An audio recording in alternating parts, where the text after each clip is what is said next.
എൻ്റെ ഒരു friend suggest ചെയ്തിട്ടാണ് ഞാൻ നിങ്ങളുടെ ഈ 999 കോംബോ ഒന്ന് യൂസ് ചെയ്യാമെന്ന് വിചാരിച്ചത്. ശരിക്കും 999 പ്രൈസിൽ ഈ 5 പ്രൊഡക്റ്റും റിയലി വർത്തായിട്ട് തോന്നി. ഇപ്പോൾ ഒരു മാസമായിട്ട് ഉപയോഗിച്ചുകൊണ്ടിരിക്കുന്നു. നല്ല റിസൾട്ട് ഉണ്ട്. ശരിക്കും സൂപ്പറാണ് നിങ്ങളുടെ പ്രൊഡക്ട്സ് എല്ലാം തന്നെ. നിങ്ങളിപ്പോൾ കേട്ടത് ബ്യൂട്ടി ഗോഡ്സിന്റെ 5 പ്രോഡക്ട്സ് അടങ്ങിയ കോംബോ പാക്ക് യൂസ് ചെയ്ത കസ്റ്റമറിന്റെ റിവ്യൂ ആണ്. അതും വെറും ഒരു മാസത്തിനുള്ളിൽ.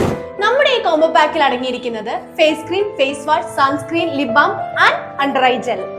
മാർക്കറ്റുകളിൽ കിട്ടുന്ന ഏതെങ്കിലുമൊക്കെ ക്രീമുകൾ ഉപയോഗിച്ച് നിങ്ങളുടെ സ്കിൻ ഡാമേജ് ആക്കുന്നതിലും നല്ലതല്ലേ നാച്ചുറൽ ഇൻഗ്രീഡിയൻസുകളും ധാരാളം ആക്റ്റീവ് ഏജൻസും ഉപയോഗിച്ച് നമ്മുടെ ഓൺ ഫാക്ടറിയിൽ മാനുഫാക്ചർ ചെയ്യുന്ന ഈ പ്രോഡക്റ്റുകൾ സ്കിൻ ടൈപ്പ് ഏതുമാകട്ടെ, സ്കിൻ ഇഷ്യൂസ് എന്തുമാകട്ടെ, യാതൊരു സൈഡ് എഫക്റ്റും ഇല്ലാതെ നിങ്ങളുടെ സ്കിൻ റിക്കവറി ചെയ്യാൻ നമ്മുടെ ഈ കോംബോ പാക്ക് ഹെൽപ്പ് ചെയ്യും. അപ്പൊ ഈ കോംബോ പാക്ക് എവിടെ നിന്ന് പർച്ചേസ് ചെയ്യുമെന്നല്ലേ? വെറും 999 പ്രൈസിൽ beautygods.com വെബ്സൈറ്റിലൂടെ ഈ 5 പ്രോഡക്ട്സ് അടങ്ങിയ കോംബോ പാക്ക് ഇപ്പം തന്നെ പർച്ചേസ് ചെയ്യാം.